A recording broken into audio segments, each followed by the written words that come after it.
রসুল পাক সাহেবুল উলাক সাল্লাল্লাহু আলাইহি ওয়াসাল্লাম হাদিসে পাকের মধ্যে এরশাদে নূরানি করেছেন, ওই ব্যক্তি দুনিয়া থেকে কখনো বেঈমান হয়ে, গুনাহগার হয়ে, ঈমান হারা হয়ে, জাহান্নামী হয়ে কখনো যাবে না। আল্লাহর হাবিব বলেছেন, মাতা মুমিনান মাতা শহীদা, মাতা মুমিনান ঈমানদার হয়ে যাবে, মাতা শহীদা শহীদ হয়ে যাবে। তার অর্থ হলো আহলে বাইতে রাসূলকে যারা ভালোবাসবে তারা দুনিয়া থেকে যাওয়ার সময় জান্নাতি হয়ে যাবে। জুড়ে বলুন সুবহানাল্লাহ। এই কথার উপর আমাদের বিশ্বাস আছে না নাই? আছে না নাই? আজকে কোন হাসনাইনে করিমাইনের কথা আপনারা বলার জন্য অনুরোধ করেছেন, আমাকে নির্দিষ্ট একটা বিষয় দেওয়া হয়েছে, শাহাদতে কারবালা, শানে কারবালার উপর। জুড়ে বলুন আলহামদুলিল্লাহ। আপনারা জানেন হিজরি নববর্ষের প্রথম মাস হচ্ছে মুহররমুল হারাম। হিজরি নববর্ষের প্রথম মাস কোনটা? মুহররমুল হারাম। এই মুহররমুল হারাম এই শব্দটি শুনলে দুনিয়ার একজন মাসুম বাচ্চাও বলতে পারে যে, বুঝতে পারে যে মুহররমুল হারাম শব্দ শুনলেই মুসলমানের নলেজের মধ্যে চলে আসে যে এই মুহররমুল হারামের মধ্যে যেই ঘটনা ঘটেছিল কারবালার প্রান্তরে, প্রত্যেকটা ঈমানদারের অন্তরে সেই ঘটনার কথা স্মরণ হয়ে যায়।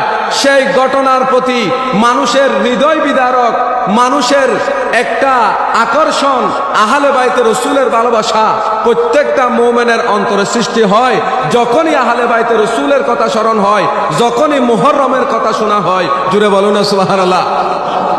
এই মুহররমুল হারাম শুনলেই দুনিয়ার মানুষ কারবালার কথাকে স্মরণ করে। সেই কারবালার প্রান্তরে আহলে বাইতে রাসূল শহীদ হয়েছিলেন।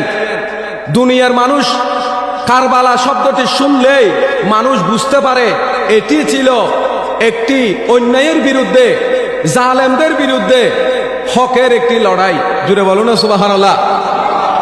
কারবালা শব্দ শুনলেই মানুষ বুঝতে পারে এটি সাধারণ কোনো ঘটনা ছিল না, এটা দুনিয়ার কোনো মামুলি ঘটনা ছিল না।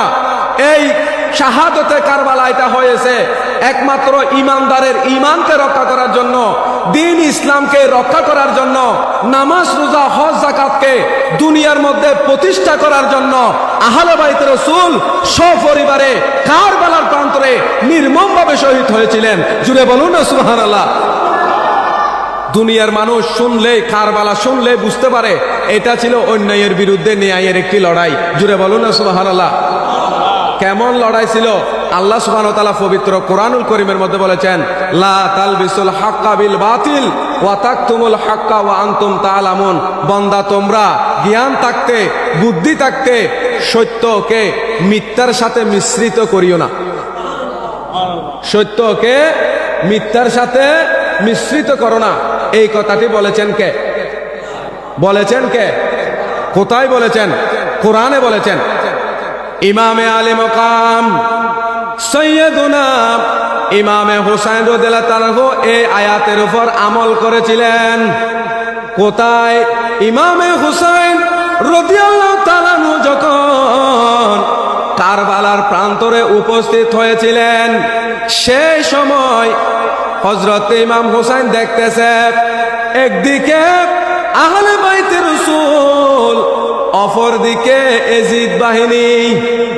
ইমামে হুসাইন দেখতে পাচ্ছে আহলে বাইতে রাসূল হলো সত্য, আর প্রতিপক্ষে এজিদ হচ্ছে নাফাক, এজিদ হচ্ছে বাতেল। সুতরাং ইমাম হুসাইন সিদ্ধান্ত নিয়েছেন, আমি ইমাম হুসাইন রাদিয়াল্লাহু তাআলা যদি আজকে কারবালার প্রান্তরে এসে এজিদের হাতে যদি বায়াত গ্রহণ করি, এজিদকে যদি সমর্থন দিই, তাহলে কোরআনের বিপরীত আমল হবে। কোরআনের, যেহেতু আল্লাহ বলেছেন সত্যকে মিথ্যার সাথে মিশ্রিত করো না। ইমাম হুসাইন ছিল সত্য, আহলে বাইতে রাসূল ছিল সত্য, আবার প্রতিপক্ষে এজিদ ছিল নাহক, এজিদ ছিল মিথ্যা।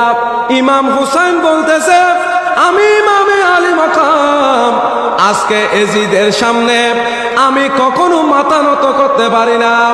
আমি যদি এজিদকে সমর্থন দিয়ে দিই, তাহলে কিয়ামত পর্যন্ত মানুষ সত্য মিথ্যা চিনতে পারবে না।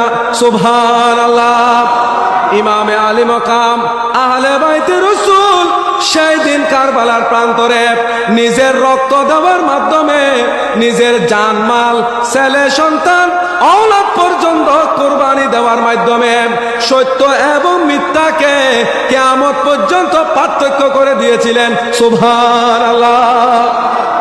ইমামে হুসাইন রাদিয়াল্লাহু তাআলা সেই দিন কারবালার প্রান্তরে সত্য মিথ্যাকে পার্থক্য করে দেওয়ার জন্য আল্লাহ যে বলেছেন সত্যকে মিথ্যার সাথে মিশ্রিত করো না, ইমাম হুসাইন সেই সত্যকে সত্য হিসেবে মিথ্যাকে মিথ্যা হিসেবে উপস্থাপন করার জন্য নিজের জানকে কুরবানি দিয়েছিলেন। জুড়ে বলুন না সুবহানাল্লাহ।